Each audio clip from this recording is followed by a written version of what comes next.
Joining me now, Senator Amy Klobuchar, who chairs the Rules Committee that prepared this bipartisan two-committee report with the Homeland Security Committee. Thank you so much, Senator, for joining us today. U.S. Capitol Police issued a statement this morning insisting, quote, that it looked at intelligence from every federal agency and that at no point prior to the 6th did it receive actionable intelligence about a large-scale attack. But your report does fault the Capitol Police with not acting on warnings that they had and not sharing critical information regarding threats of violence, close quote, with the officers themselves who were on the front lines. And the Capitol Police leadership failed to provide the officers with, quote, effective protective equipment or training. In one case, in fact, the equipment was locked in a bus that was not accessible. Can you talk about those findings? Thanks, Andrea. And this was a bipartisan report from beginning to end with Senator Blunt, Portman, and Senator Gary Peters. And what we focused on here was Capitol security and that breakdown of intelligence. First of all, the Capitol Police leadership has 3 different units of intelligence that had actually conflicting advice. One said it was a remote possibility. Others received information from the FBI that didn't get up to leadership. The FBI and Homeland Security also should have done a better job at getting clear intelligence, which they now acknowledge they should have caught on social media. For instance, pictures of the tunnels under the Capitol.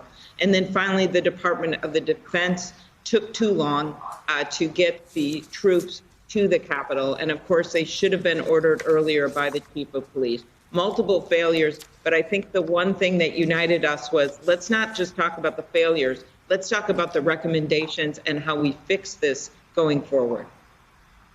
Well, in your report, one Capitol Police officer does say he was horrified that no deputy chief or above was on the radio or helping us. For hours, the screams on the radio were horrific. The sights were unimaginable. This is a quote from the report. And there was a complete loss of control. So let's talk about that, the leadership being missing in action.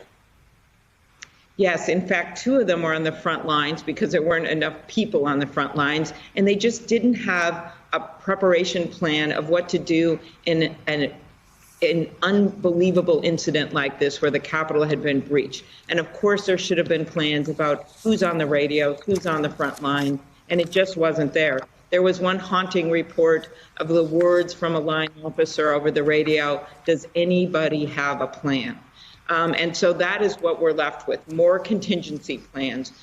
Senator Blunt and I are committed to immediately pass legislation to give the next police chief the authority to call in the National Guard, not just before, which should have happened, but also on his or her own without having to go through layers of a bureaucracy and make phone calls in the middle of an insurrection. Sadly, the way the law is now, that was the case.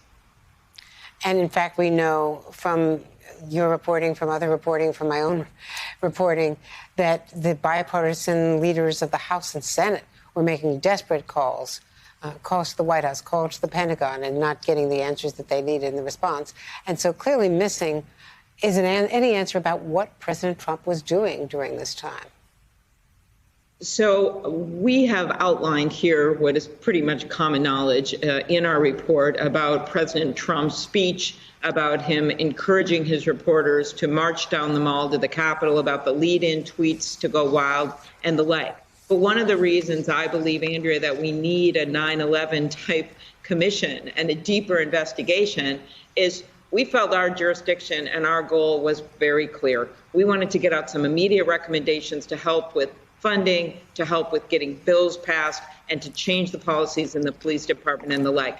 But that whole side of it about the rise of white supremacism and what needs to be done, and doing this not just in the Senate, but the House and the Senate together, that's about a 9/11 type commission. And I sincerely believe this report is not a substitute in any way for that, but it's something we needed to do immediately.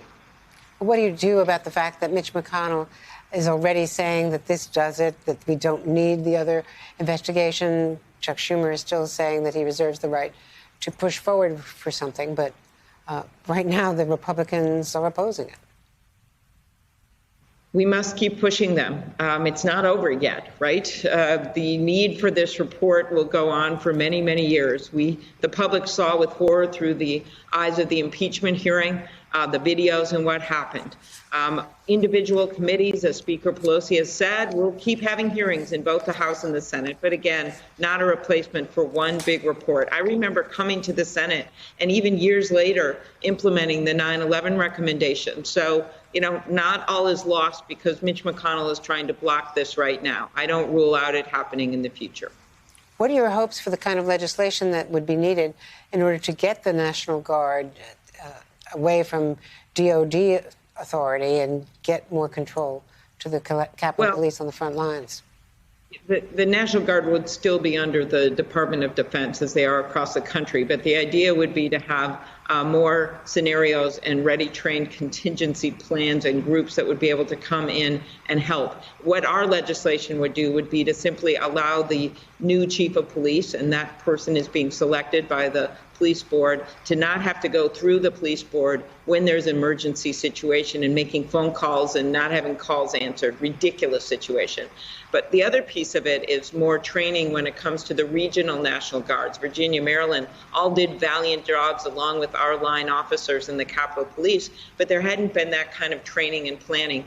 The chief of staff to the head of the Army actually said in one of our many interviews that we did for this report, said, this is not like a pickup game, this situation, where they just suddenly all come together and can do it. This was like the Super Bowl of domestic terrorism, and there should have been planning ahead. Did your report reveal any deliberate effort to stall from the Pentagon or other civilian authorities reporting to the White House?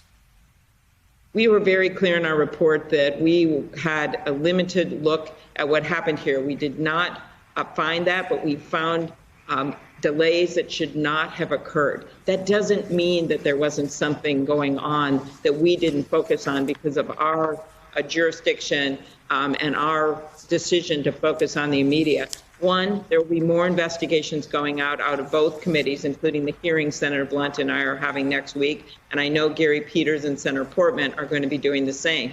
But at least three of us, and that includes Senator Portman, believes the best place to look at all of that would be with a 9/11 independent commission with subpoena authority that would be able to look at all of that and would be able to bring in witnesses, which with more limited staff and a more limited jurisdiction, we could not do in this immediate time frame.